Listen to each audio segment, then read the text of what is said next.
Ikhwani wa akhwati fiddin, a'azzani Allah wa iyyakum. Waktu kita hanya 40 menit.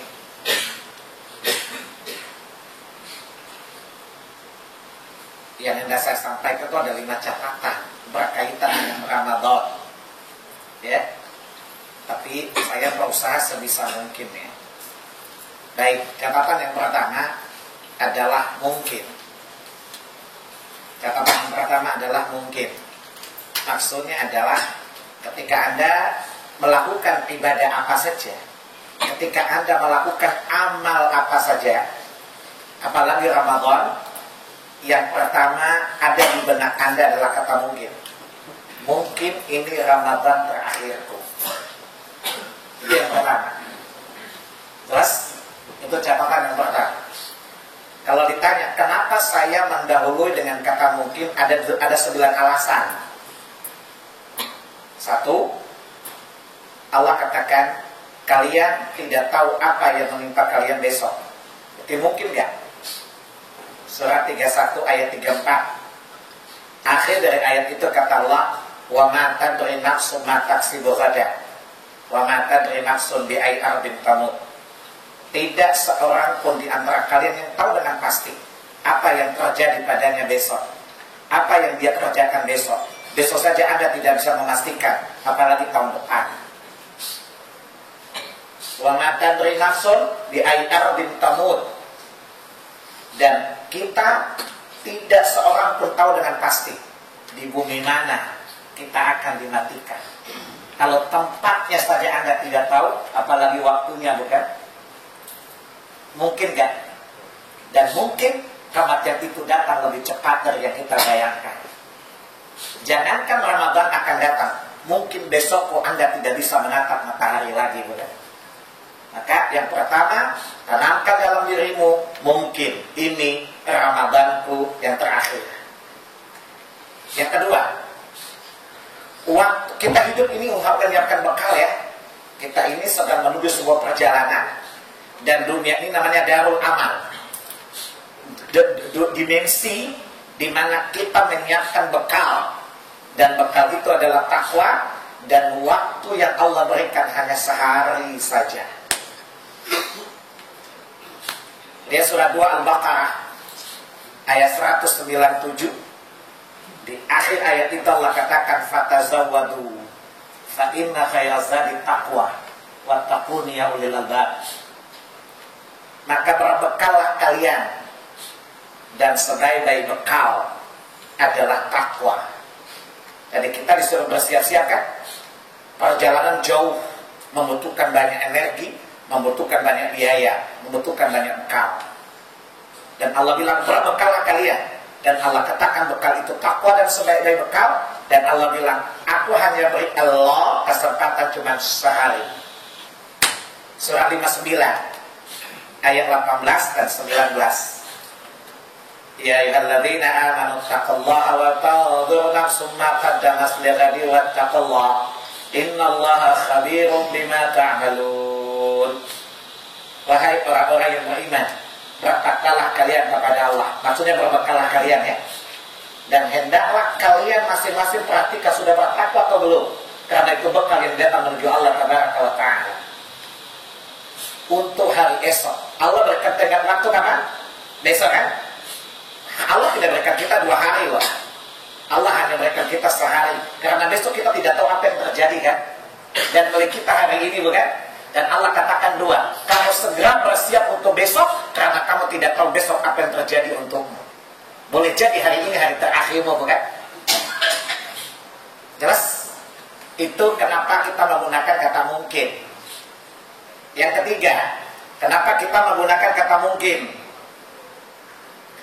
Seluruh dimensi waktu di dunia tidak pernah bertambah, berkurang, bukan? Langkah kita sebenarnya semakin dekat kepada ajal atau jauh? Dekat kan? Langkah kita semakin menjauh dari dunia atau mendekat? Menjauh dong dari dunia. Dan kita hanya sedang menunggu sebuah kata qaid, maut maksudnya. Waktu dikit boleh dong. Allah mengatakan kepada Rasulnya sallallahu alaihi wasallam dalam surat 39 Az-Zumar ayat 30, innaka maitun wa innahum lamaitun. Engkau pasti mati Muhammad dan mereka pun pasti mati. Artinya kita dan Rasul pasti sampai pada tapal batas bernama maut tadi. Jelas? Dan ketika kematian itu datang, kita tidak bisa mengelak darinya. Ingat, bukan kita yang menjemput maut, tapi mautlah yang datang menemui kita. Tenang aja. Pengen mati segera enggak? Makanya jangan mikirin mati dulu ya. Ya, matinya sih biasa-biasa. Sesudah matinya itu masalah. Ya, maka kata Allah, maut yang akan datang menemui kalian di mana saja kalian berada. Surat 62 Al-Jumu'ah ayat 8. Qul innal mautal ladzi tafirruna minhu fa innahu mulaqikum thumma turadduna ila 'alimil ghaibi wasyahadati fayunabbi'ukum bima kuntum ta'malun. Jadi ayat pertama, kalian pasti mati dan mati yang datang tidak usah di-request. Tidak usah di-deliver. Kata Allah, katakan kematian yang selalu kalian ingin menghindarinya itu pasti akan datang menjumpai kalian. Tenang aja. Ya. Bagaimana cara menjumpai kalian? Allah jelaskan di surat 6 ayat 94. Hatta idza hadara ahadahumul maut tawaffathu rusulana. Apabila tidak ada seseorang, maka malaikat kami akan menjalankan tugasnya mematikannya. Dan para malaikat itu kata Allah, wa hum la yufarritun. Sekali-kali malaikat itu tidak pernah lengah dan lalai terhadap tugasnya. Olehnya itu, malaikat ini sangat canggih. Kalian berlindung di mana saja, tetap dia pasti menemui kalian. Surah 4 ayat 78. Aina ma takunu yudrikumul mautu walau kuntum fi burujin musyayyadah. Di mana saja kalian berada, kematian pasti datang menemui kalian, walaupun kalian berlindung di balik benteng-benteng yang super kokoh. Jelas? Kita sedang menuju itu ya. Sadar atau tidak, kita semakin waktu itu akan datang. Waktu itu pasti akan datang. Kapan? Kalau sudah ada izin dari Rabb kita. Surat 3 Ali Imran ayat 145. Wa ma kana li nafsin an tamuta illa bi idznillahi kitaban muajjalah. Jelas? Tidaklah satu jiwa itu mati kecuali dengan izin Allah. Kalau izin Allah keluar bisa lagi negosiasi enggak? Menurut Atom kira-kira bisa minta reschedule enggak? Jokowi aja nggak mau minta reschedule loh, apalagi Allah. Dan Allah katakan di surat 7 ayat 34, walikulli ummatin ajal fa idza jaa ajaluhu la yastakhiruna sa'atan wa la yastaqdimun. Allah sudah menetapkan ajal tiap-tiap kaum, tiap-tiap orang, tiap-tiap umat. Dan bila tiba saatnya ajal itu, la yastakhiruna sa'ah, tidak bisa diundur walaupun sekejap. Begitupun tidak bisa dipercepat walaupun sekejap. Dan saya katakan mungkin saja kita mati dalam Ramadan, bahkan jauh sebelum Ramadan datang, atau mungkin sudah Ramadan sebelum datang Ramadan yang akan datang, bukan? Karena kematian itu pasti tapi misteri, bukan? Tidak ada yang tahu. Mungkin masih lama, mungkin juga cepat. Maka saya katakan gunakanlah memori Anda yang pertama. Mungkin ini adalah Ramadan terakhirku. Jelas? Alasan berikutnya adalah kematian itu membatasi kesempatan beramal ya. Artinya kalau Anda minta balik lagi kan gak bakal lagi dong. Ya, dari kematian itu membatasi kesempatan beramal. Maka Allah bilang di surat 3 ayat 102, ya ayyuhalladzina amanu taqullaha haqqa tuqatih wa la tamutunna illa wa antum. Amal Islam itu batasnya mati ya. Batas mati tidak? Batas mati. Lalu itu di surah 15 ayat 99. Kata Allah, wa'bud rabbaka hatta ya'tiyakal yaqin. Dan tetaplah engkau beribadah kepada Tuhan Muhammad sampai kematian datang menemuimu. Berarti tapal batas dari amal itu apa? Kematian. Dan ketika kematian itu datang, kesadaran yang terlambat gak akan. Dia surah 63 ayat 9 dan 10 ya. Ya ayyuhalladzina amanu la tulhikum amwalukum wala auladukum an dzikrillah. Surah 63 surah Al-Munafiqun ya. Wahai orang-orang beriman, jangan engkau dilalaikan dari mengingat Allah disebabkan sibuk dengan harta dan anak-anak. Kemudian Allah bilang wa ma yaf'al dzalik fa ulaika humul khasirun. Siapa yang sampai terabaikan dari mengingat Allah maka perbuatan itu dialah orang yang paling rugi sekali. Lalu Allah bilang, anfiqu mimma razaqnakum. Maka segeralah kalian berinfak secara khusus dan beramal secara menyeluruh min qabli ayyatiya ahadakumul maut. Jangan-jangan kematian datang menemui salah seorang dari kalian. Fayaqulu, lalu dia berkata, Rabbi laula akhartani ila ajalin qarib fa asaddaqa wa akun minas salihin. Ya Allah, seandainya aku diberi limit waktu dikit lagi ya Allah, aku diberi kesempatan yang kedua cuma sebentar aja ya Allah, aku pasti bersedekah dan aku pasti berbuat kebaikan yang banyak. Tapi apa kata Allah di ayat sebelahnya? La yu'akhirallahu nafsan idza ja'a ajaluha. Enggak mungkin, enggak akan. Ajal itu ditunda atau diperlambat. Ya, surat 23, coba lihat surat 23. Surat Al-Mu'minun ayat 99 dan ayat 100. Hatta idza hadara ahadahumul maut qala rabbirji'un la'alli a'malu salihan fima taraktu. Jadi kita tetap di atas kekafiran, kebodohan, kejahilan, kefasikan sampai kematian datang menemui salah seorang dari kita. Lalu dia berkata, ya Tuhanku, kembalikan aku ke dunia, la'alli a'malu salihan fima taraktu, agar aku bisa berbuat kebaikan, agar aku bisa beramal. Karena dulu aku sibuk jadi pegawai di Landmark, aku belum sempat melakukannya ya Allah. Karena aku mengira umurku masih panjang, padahal ternyata dalam ilmumu, dalam kitabmu tidak bisa diperpanjang lagi. Apa kata Allah? Kalla innaha kalimatun huwa qailuha. Sekali-kali tidak, itu kan hanya ocehanmu aja. Ya, itu kan keinginan Allah. Keputusan sudah jatuh, nggak bisa dianulir, apalagi di peninjauan kembali, nggak mungkin ya. Karena Allah tidak pernah salah memutuskan sebuah perkara, termasuk kematian hambanya. Karena tidak ada terjadi kecuali telah diketahui oleh Allah dalam ilmunya, dicatatkan rapi dalam kitabnya, dan Allah akan mempermudah segalanya akan terjadi seperti apa yang diketahui. Itulah dinamakan takdir.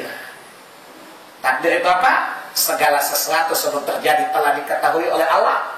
Maka Allah itu namanya al-ilmu. Allah mencatatkan segala yang diketahuinya yang akan terjadi, namanya kitabah. Kemudian Allah menciptakan al-khalq, menciptakan segala sesuatu sebelum diketahui. Maka dia kehendaki, maka apa yang diketahui pun akan terjadi.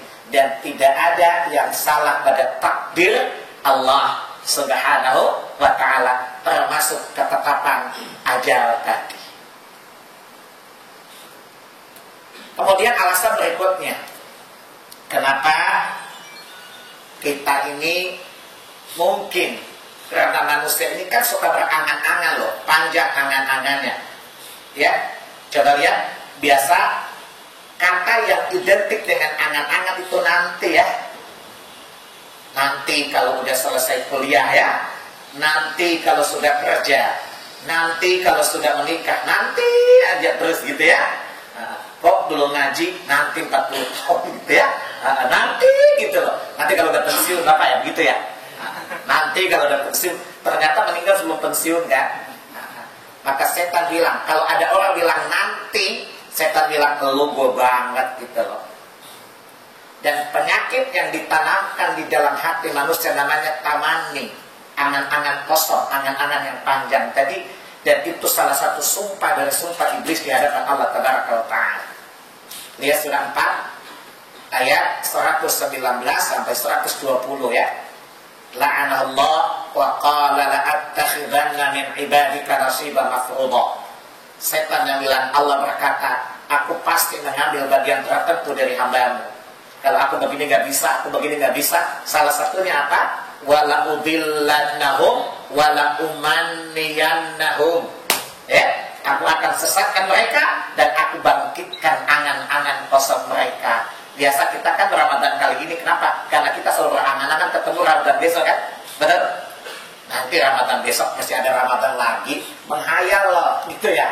Tapi kata setan emang, ya, Anda telah termakan, Anda telah masuk perangkapku, bukan? Ya, olehnya itu mungkin maka manusia itu selalu berangan-angan. Ya, maka yakinlah bahwa ini Ramadan terakhir dan jangan yakin Anda bertemu dengan Ramadan besok. Ketika Anda mengatakan pasti Ramadan akan datang, saya berumur panjang, maka Anda pasti lengah terhadap Ramadan kali ini. Padahal Anda tidak bisa memastikan bahwa Anda bisa bertemu dengan Ramadan yang akan datang, karena itu perkara gaib. Wa indahu mafatihul ghaib la ya'lamuha illa hu. Di sisi Allah lah terdapat perkara gaib, kunci gaib, tidak ada yang mengetahuinya. Surat 46 ayat 59 tadi. Allah ulang lagi di surat 27 An-Naml ayat 65. Qul la ya'lamu man fis samawati wal ardil ghaiba illallah wa ma yash'uruna ayyub'atsun. Katakanlah Muhammad, tidak ada seorang pun di bumi dan di langit yang tahu tentang perkara gaib kecuali Allah saja. Bahkan mereka sendiri tidak tahu kapan mereka dibangkitkan menuju Allah Tabaraka wa Ta'ala. Bagaimana kita memastikan sesuatu padahal yang pasti hanya milik Allah, sementara pada kita semuanya serba berkemungkinan. Karena yang pasti ada pada sisi Allah. Anda beramal pasti Allah balas dong, ya. Tetapi belum tentu amal Anda diterima Allah, mungkin ditolak kan? Betul? Allah Maha penerima tobat, pasti enggak. Tapi belum tentu, mungkin tobat Anda nggak diterima karena nggak memenuhi syarat kan?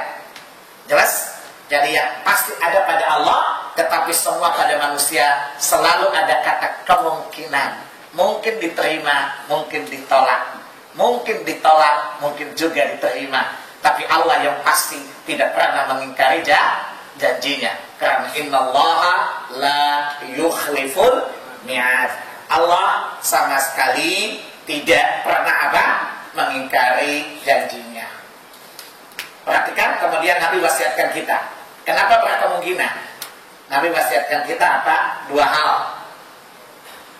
Pertama, selalu ingat mati di saat sholat. Maksud Nabi bukan hanya sholat saja, tapi seluruh amal ya. Pertama. Yang kedua kata Nabi, kalau engkau sholat, sholatlah seperti orang yang tidak yakin bakal sholat lagi sesudah itu. Berarti gak maksudnya? Saya bacakan hadisnya dulu ya. Kata Nabi apa? Udhuril mauta fi shalatik. Ingatlah kematian di setiap sholatmu.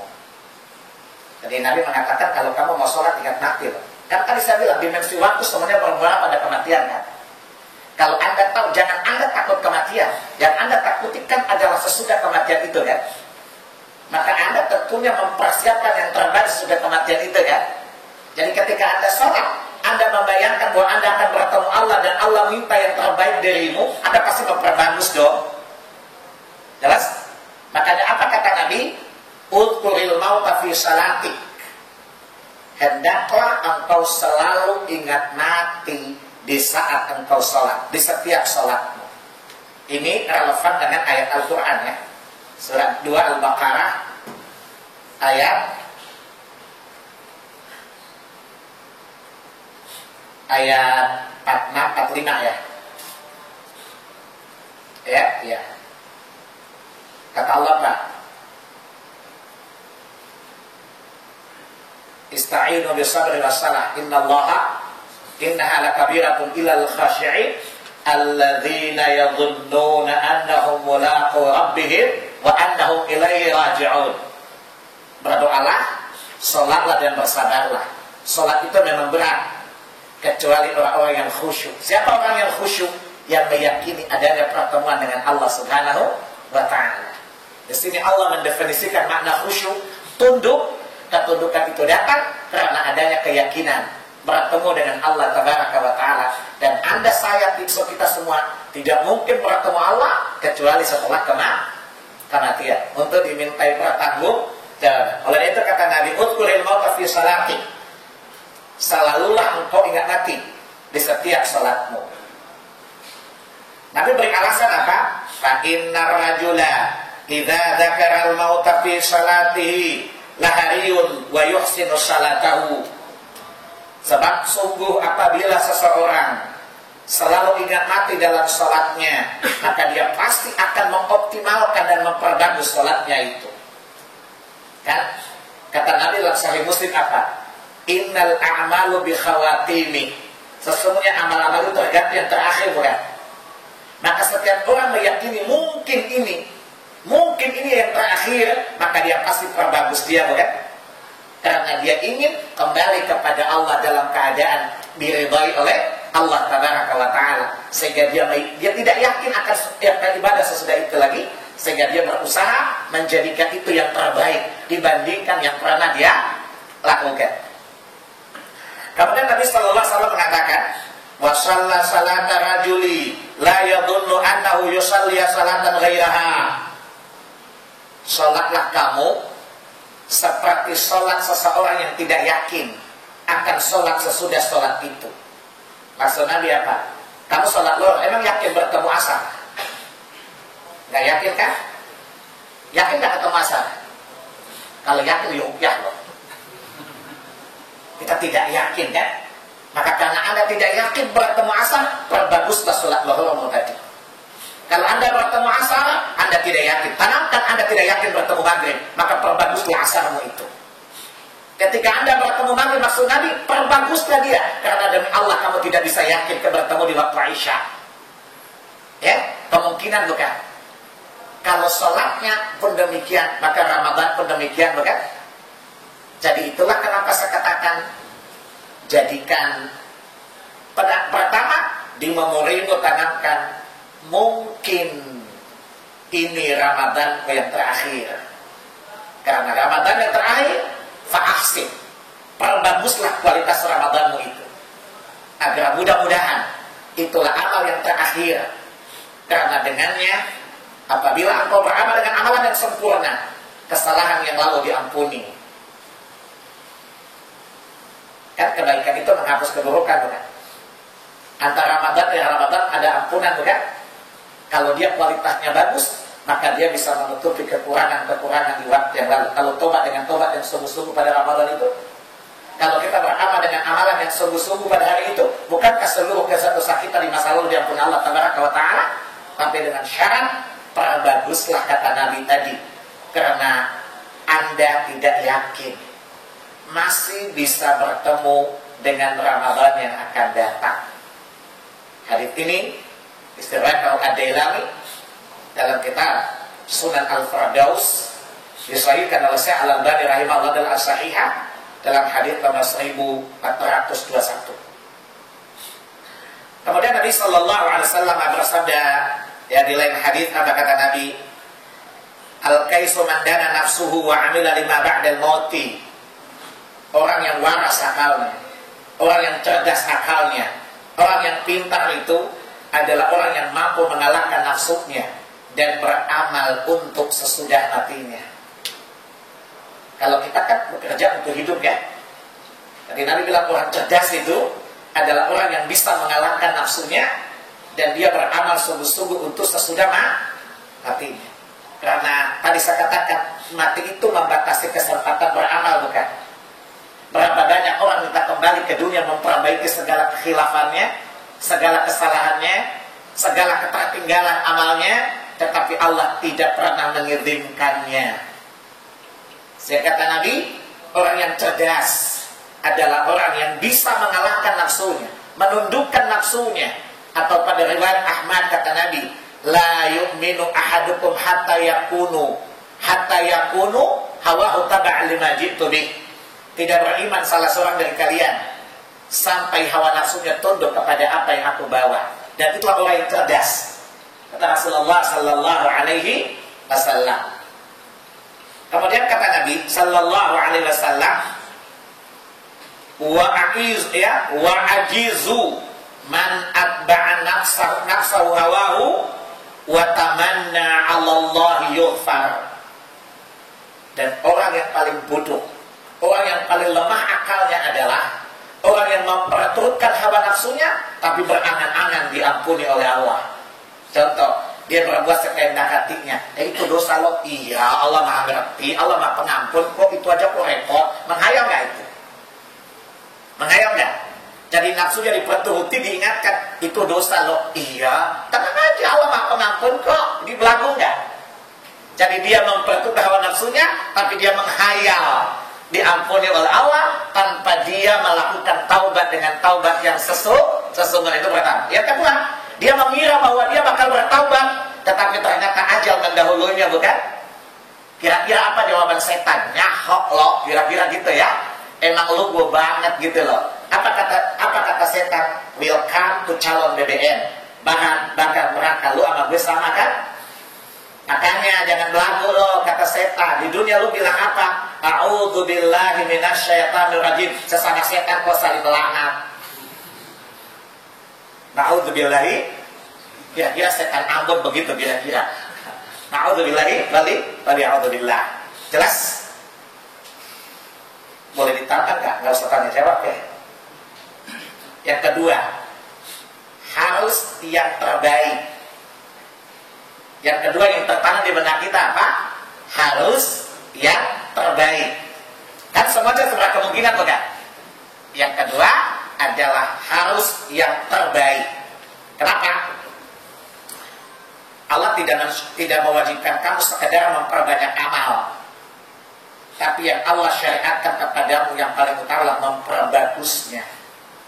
Bukan ketika Allah katakan, kenapa kita tidak usah perbanyak? Kan amal itu sudah ada batas maksimal minimal kan? Kita diperintah untuk wajib bukan? Sunnah itu pilihan bukan? Jadi kalau kita sudah perbagus wajibnya, cukup bukan? Tapi bayangkan kalau banyak, wajib iya, sunnah iya, kualitasnya rendah, kira-kira bagaimana itu? Jelas? Jadi kita tidak diperintah sekedar memperbanyaknya, tetapi yang paling utama adalah memperbagus kualitasnya. Kenapa? Karena 3 ayat Allah katakan, aku jadikan engkau di bumi dan fasilitas ini agar aku mengujimu siapa yang paling bagus amalnya. Berarti ayat Allah inginkan dari kita kualitas atau jumlah? Kualitas nomor 1. Jelas? Lihat di surah 11 ayat 7. Walladzi khalaqas samawati wal arda fi 6 ayyam tsumma istawa 'alal 'arsy wa kana 'arshuhu 'alal ma' liyabluwakum ayyukum ahsanu 'amala. Allah menghampirkan bumi, Allah meninggikan langit, dan Allah tinggal di arsy mengawasi kalian semua, ya, agar Dia menguji kalian siapa yang paling baik amalnya di antara kalian. Jadi Allah tidak mensyaratkan banyak ya. Yang Allah syaratkan pertama apa? Bagus. Kenapa? Karena manusia beramal itu kan ada 3 faktor dong. Ada paksaan, ada bebas, ada wajib, ada sunnah bukan? Yang kedua, orang itu beribadah sesuai kemampuan bukan? Jadi kalau banyak kasihan orang lumpuh dong kan gitu. Tapi boleh jadi contoh gini, boleh jadi orang bolak-balik umrah dong. Bagaimana orang yang tidak punya uang? Tentu tidak bisa ya. Tapi kalau andai kata dia mau sholat syuruk dengan kualitas yang bagus, dia dapat pahala haji dan umrah bukan? Jelas ya? Jadi Allah, kenapa? Karena Allah tidak membebani amal kecuali sesuai kemampuan.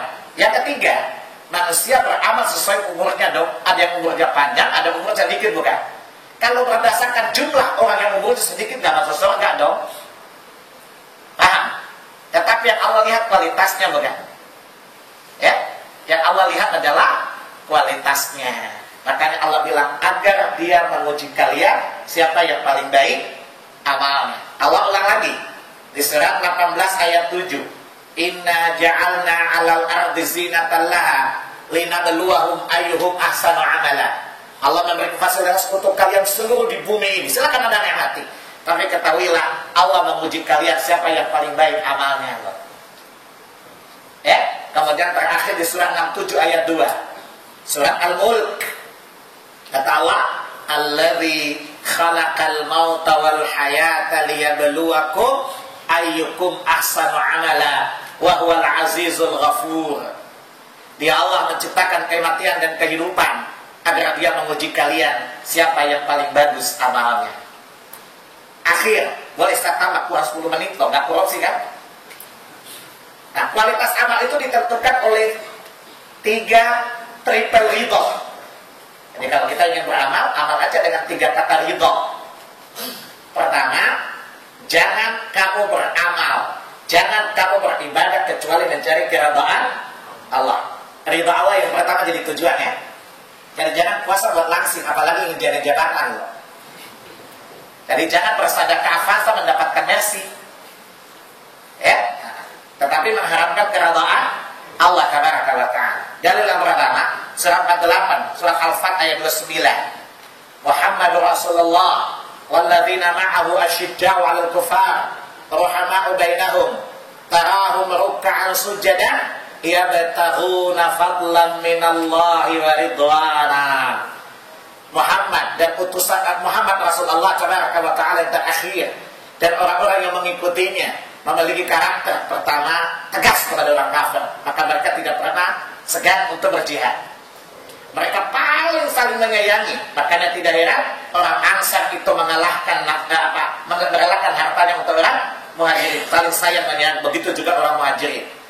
Kemudian apa? Engkau melihat mereka ruk'an, banyak rukuknya, sujadan, terus menerus sujudnya. Mereka tidak melakukan itu apa kecuali apapun yang Allah yabtaghuna fadlan minallahi wa ridwana. Mereka tidak melakukan itu melainkan mencari karunia Allah, pahala di sisi Allah, dan mereka mencari keridhaannya. Jelas? Jelas tidak? Tadi itu yang menjadi tujuan. Lihat lagi surat 76. Ya, 76 ayat 8 dan 9. Wa yut'imut ta'am, ya, ala hubbihi miskina wa yatima wa asira. Orang-orang yang memberi makan dari makanan yang sangat dicintainya. Kita biasa kalau ngasih makanan yang favorit gak kasih, ya, kasih aja itu deh, itu makan favorit aja, dikasih yang gak suka. Kata Allah, orang hendaklah kita berikan makanan yang paling kita suka, ya, dari makanan yang kita makan kepada orang miskin, orang yatim, orang apa? Asir, orang yang tertawan. Tapi apa kata mereka? Kata Allah yang menyebabkan mereka masuk surga. Apa yang menyebabkan ya mutakhadib orang bersedekah ini mendapatkan surga? Karena di hatinya hanya kalimat ya, apa kata? Wa ma nut'ila liwajhillah. Kami tidak memberi makanan kepada kalian kecuali hanya mengharapkan keridhaan Allah. Ya. La nuridu minkum jazaa'a wala syukura. Dan kami sekali-kali tidak meminta mengharapkan balasan dari kalian dan juga ucapan terima kasih. Di sini Allah memasukkan orang ke dalam surga karena dia ketika memberi makan orang, dia tidak mengharapkan balasan, tidak mengharapkan dakwel itu thanks for you, ya tak? Ya, apa syukran katsir, tetapi dia hanya mengharapkan wajah Allah tabaraka wa taala. Maka Allah jadikan di surah 2 Al-Baqarah ayat 265 ya, matalul ladzina yunfiquna amwalahum fi sabilillahi, ya, perumpamaan orang-orang yang menafkahkan harta Allah, ya, yabtaghuna ridwana, mereka mengharapkan keridhaan Allah, wa tasbitan min anfusihim, dan untuk meneguhkan jiwa mereka, dan Allah lipat gandakan kebaikan-kebaikan mereka tadi. Itu yang pertama, ya. Jadi jangan Anda beramal sampai Anda hendak meyakinkan hatimu, karena komitmen ibadah kita adalah inna salati wa nusuki wa mahyaya wa mamati lillahi rabbil alamin la syarika lahu wa bidzalika umirtu wa ana awwalul muslimin. Surat 6 Al-An'am ayat 162 dan 163. Totally adalah untuk Allah. Fasalli li rabbika wanhar. Salatlah dan berkurbanlah hanya semata-mata karena Allah Subhanahu wa ta'ala, tidak karena lainnya. Yang kedua apa? Jangan engkau beramal kecuali amalan itu diridai oleh Allah. Artinya jangan berbid'ah. Karena kata Nabi, man amila amalan laisa alaihi amruna fa huwa raddun. Barang siapa beramal dengan amalan tidak kami perintahkan dan tidak kami ridai dong, maka amal itu tertolak. Karena yang berhak menetapkan syariat adalah Allah.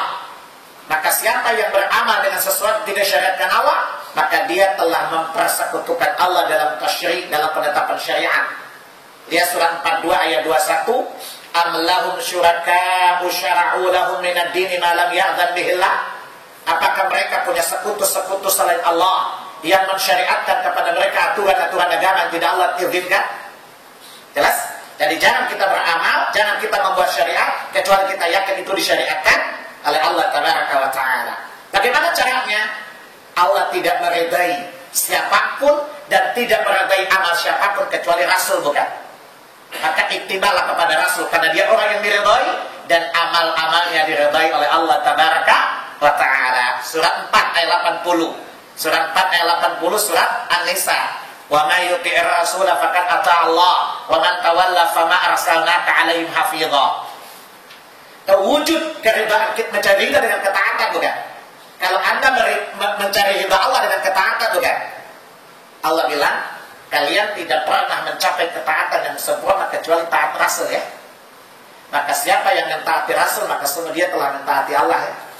Tapi siapa yang tidak mentaatimu, saya tidak mengutusmu, dan aku tidak ridha dia, maka aku azab, ya. Caranya ittiba. Surat 3 ayat 31, ya. Surat Al-Imran, qul in kuntum tuhibbunallaha fattabi'uni yuhibbukumullah. Anda ingin diridai Allah, dicintai Allah, bukan?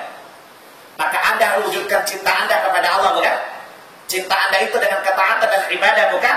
Allah bilang cukup kamu ikuti Muhammad saja, maka pasti aku mencintaimu. Artinya aku meridaimu kalau kamu beramal dengan amal yang aku ridai, dan caranya adalah ittiba kepada Muhammad sallallahu alaihi wasallam. Dan terakhir, kurang 1 menit loh, ya. Terakhir, hendaklah seluruh amal itu kita lakukan dengan hati yang ridha. Makanya kata Nabi, orang memperoleh kelezatan iman seperti apa? Ketika dia mengatakan raditu billahi rabba wa bil islami. Jadi kalau bahasanya enjoy aja kali, tidak jadi beban, ya. Kalau kita ridha terhadap apa yang kita lakukan, karena kita meyakini apa yang ada di Allah lebih baik dari apa yang kita kerjakan, maka hati ini pasti ridha, bukan? Dan Allah janjikan, kalau kamu ridha kepada Allah, maka kelak Allah akan ridha kepadamu. Karena keridhaan Allah kepadamu tergantung keridhaanmu kepada Allah Tabaraka wa Ta'ala. Di dalam surah 89 Al-Fajr ayat 27 sampai ayat 30, kata Allah, ya ayyatuhan nafsul mutmainnah irji'i ila rabbiki radiyatan mardiyah fadkhuli fi ibadi wadkhuli jannati. Jelas, ya? Bagaimana Allah ridha kita tergantung keridhaan kita kepada Allah Subhanahu wa Ta'ala. Dan kalau ini kita lakukan, maka insya Allah itulah amalan yang terbaik, walaupun sedikit diterima oleh Allah Subhanahu wa Ta'ala. Pas jam 1, gak boleh nanya lewat korupsi namanya. Saya kira cukup itu dulu, ya. Yang 2 utang kan masih ketemu sekali pada jalan ke surga, kan? Nanti saya bagi jadi 3 lagi, ya. Baik, saya kira cukup. Subhanakallahumma wa bihamdika asyhadu an la ilaha illa anta astaghfiruka wa atubu ilaik. Wassalamualaikum warahmatullahi wabarakatuh.